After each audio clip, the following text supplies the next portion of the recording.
Sarah Palin, Michael Schwartz, Getty Images.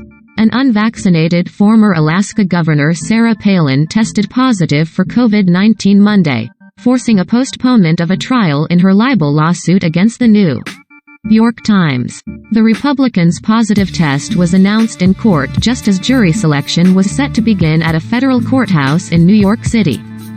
Palin claims the Times damaged her reputation with an opinion piece penned by its editorial board that falsely asserted her political rhetoric helped incite the 2011 shooting of then Arizona U.S. Representative Gabby Giffords. The newspaper has conceded the initial wording of the editorial was flawed, but not in an intentional or reckless way that made it libelous. U.S. District Judge Jed Rakoff said the trial can begin February 3 if Palin, 57, has recovered by then. Palin, a one-time Republican vice presidential nominee, has had COVID-19 before.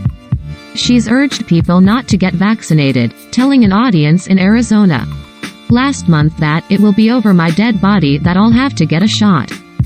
When he first announced that Palin had gotten a positive result from an at-home test, Rakoff said, "She is, of course, unvaccinated." Additional tests in the morning also came out positive, Palin's lawyer told the court. "Since she has tested positive 3 times, I'm going to assume she's positive," the judge said. Rakoff said that courthouse rules would permit her to return to court February 3, even if she still tests positive, as long as she has no symptoms. If she does have symptoms, she can be looked at on February 2 by a doctor who provides services to the courts, he said. On Saturday, Sean McCreish, a features writer for New York Magazine, tweeted that Palin was seen at Elio's restaurant on Manhattan's Upper East Side and he quipped in a follow-up tweet, "My mom thought she was Tina Fey."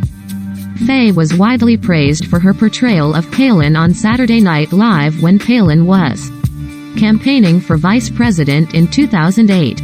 Luca Guidolini, a restaurant manager, confirmed she had slipped through vaccination checks and dined at the restaurant known for attracting famous customers in violation of the city's rule that restaurant guests must prove vaccination to be served.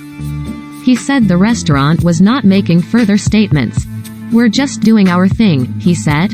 Palin's case survived an initial dismissal that was reversed on appeal in 2019, setting the stage for a rare instance that a major news organization will have to defend itself before a jury in a libel case involving a major public figure.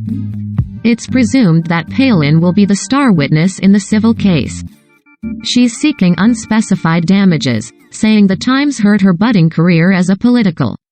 Palin sued the Times in 2017, citing the editorial about gun control published after Louisiana U.S. Representative Steve Scalise, also a Republican, was wounded when a man with a history of anti-GOP activity opened fire on a congressional baseball team practice in Washington. In the editorial, the Times wrote that, before the 2011 mass shooting that severely wounded Giffords and killed 6 others, Palin's Political Action Committee circulated a map of electoral districts that put Giffords and 19 other Democrats under stylized crosshairs.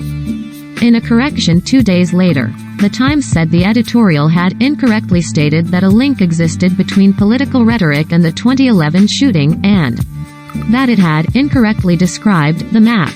The disputed wording had been added to the editorial by James Bennett, then the editorial page editor. At trial, a jury would have to decide whether he acted with actual malice, meaning that he knew what he wrote was false, or with reckless disregard for the truth.